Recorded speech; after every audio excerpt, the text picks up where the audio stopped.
Hello guys, আপনার মধ্যে নতুন একটা ভিডিও নিয়ে হাজির হলাম। আশা করি ভিডিওটা ভালো লাগবে। সাথে থাকেন, ভিডিওটা দেখেন, অনুভব করেন গাইস।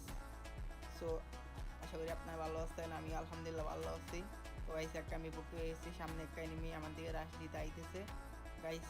পরে একদম জাতা দিয়ে চেষ্টা করতেছিলাম গাইস, তারপরও একটা ওয়ান কাপ মেরে সামনের দেশে পাড়ায় দিলাম একদম লবিতে গাইস। এরকম ভিডিও পেতে চাইলে আমার সাথে থাকেন। তো গাইস, একটা হালকা হাতে মেডিকেট করে গাইস সামনে আগাইছিলাম, দেখলাম একটা প্লেয়ার লুট করতেছে, ওর ওয়ান কাপ মেরে দিলাম। আমি হ্যাকার হয়ে গেছি, ওই পোলা লবিতে যাই বলবো ও একটা হ্যাকার। তারপর গাইস হালকা হাতে লুট করে আরেকটা নিয়ে রাশ দিতেছে, ওরও রাশ দিয়ে দিলাম গাইস। ওর একটু জাতা দিয়া ফিনিশ করে সামনের দেশে পাঠাই দিলাম একদম। তো গাইস, আমার ভিডিওগুলো ভালো লাগছে আমার সাথে থাকেন, আমার ইউটিউব চ্যানেলটা সাবস্ক্রাইব করবেন সবাই। তো গাইস, আরেকটা নিয়ে আসলে ওর রাশ দিয়ে দিলাম, ও আমার যে নির্দেশন ভালো লাগ